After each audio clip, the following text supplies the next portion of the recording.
जय श्री कृष्ण साथियों।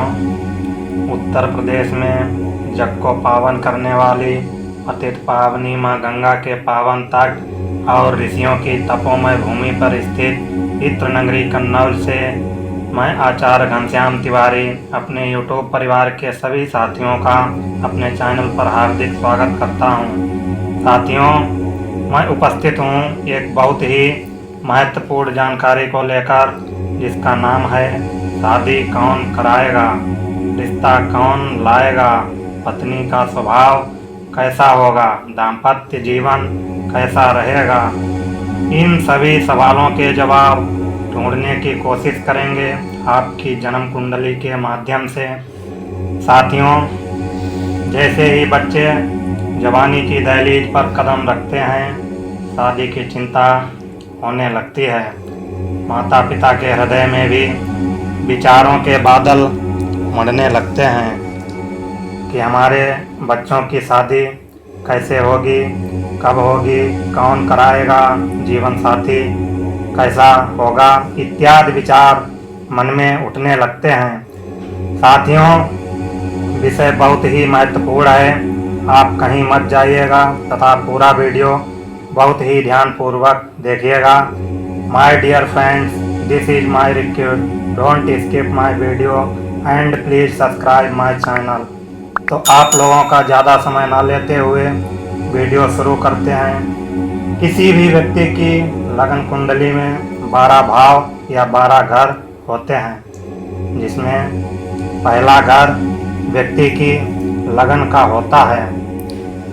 कुंडली में 7वां भाव पत्नी का होता है, विवाह का होता है। हम आपको उदाहरण के लिए एक मेष लग्न की कुंडली दिखा रहे हैं।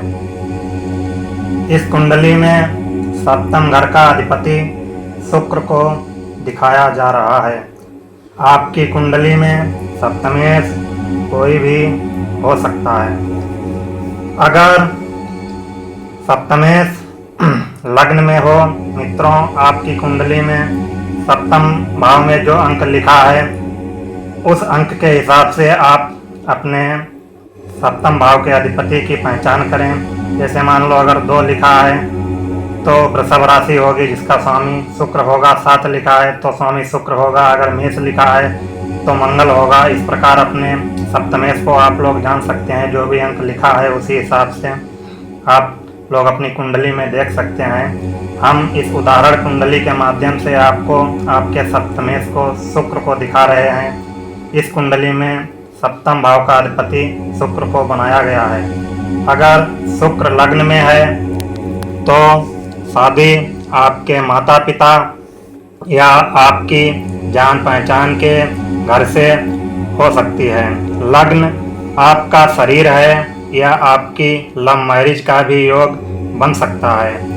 और यहाँ पत्नी आपको बहुत ही सौभाग्यवती मिलती है तथा पति पत्नी दोनों में प्रेम रहेगा, दाम्पत्य जीवन अच्छा रहेगा। साथ ही साथियों, अगर आपकी कुंडली में सप्तमेश द्वितीय भाव में होगा तो आपका विवाह कुटुंब का कोई व्यक्ति कराएगा। आपको जीवन साथी कमाता हुआ मिलेगा। पति हो या पत्नी, जीवन साथी से लाभ मिलेगा। वैवाहिक जीवन यहाँ अच्छा रहेगा। आपकी कुंडली में अगर सप्तमेश तृतीय भाव में हो तो युवक हो चाहे युवती, आपकी शादी पड़ोसी के माध्यम से हो सकती है या आपके भाई या बहन के जरिए से रिश्ता हो सकता है। आपके जीवन साथी का घर पास पड़ोस में ही होगा, क्योंकि ये भाव कुटुंब तथा पड़ोसी का भी होता है। आपके जीवन साथी का घर अधिक दूरी पर नहीं होगा तथा जीवन साथी यहाँ सुंदर मिलते हैं और आकर्षक तथा सुशील मिलते हैं। वैवाहिक जीवन उत्तम रहेगा। आपकी लगन कुंडली में सप्तमेश चतुर्थ भाव में होगा तो आपकी शादी का रिश्ता आपकी माताजी ला सकती हैं। जीवन साथी यहाँ अच्छा मिलेगा। परिवार या रिश्तेदारों की इज्जत करने वाला होगा। तथा अगर आपकी कुंडली में पंचमेश भाव में सप्तमेश हो, अगर आपकी कुंडली के सप्तम भाव का अधिपति पंचम भाव में बैठा हो, तो ये घर मित्रों प्रेम विवाह का होता है। यहाँ आपकी लव मैरिज हो सकती है। पत्नी विद्यालय से मिल सकती है। पत्नी सौभाग्यवती तथा सुंदर मिलती है। पति भाग्यशाली बनेगा। संतान होगी, क्योंकि पंचम भाव संतान का भी होता है। तथा जीवन यहाँ सुखमय रहेगा। आपकी लगन कुंडली में यदि सप्तमेश छठे घर में होगा, तो आपका रिश्ता मामा मामी, मौसा मौसी ला सकते हैं। या जो लोग आपके शत्रु होंगे, कुछ समय के लिए आपके मित्र बन जाएंगे और आपका रिश्ता लाएंगे। मित्रों, यहाँ आपको सावधान रहना होगा। शादी के बाद पति पत्नी में नहीं बनेगी, क्योंकि पति पत्नी में शत्रुता हो सकती है। सावधान रहें। तलाक भी हो सकता है, क्योंकि सप्तमेश शत्रु के स्थान में चला गया है। सप्तमेश सातवें घर में ही स्वग्रही होकर बैठा हो, तो आपकी लव मैरिज हो सकती है। जीवन साथी आप खुद ही ढूंढेंगे। जीवन साथी अच्छा छल कपट रहित मिलेगा। संपूर्ण सुख पत्नी का मिलेगा। सप्तमेश यदि अष्टम भाव में हो, तो रिश्ता अनजान जगह से आएगा, जहां कभी आपने सोचा भी नहीं होगा। अचानक ही रिश्ता लगेगा। विवाह में देरी भी हो सकती है। जीवन में कड़े संघर्ष करने पड़ेंगे।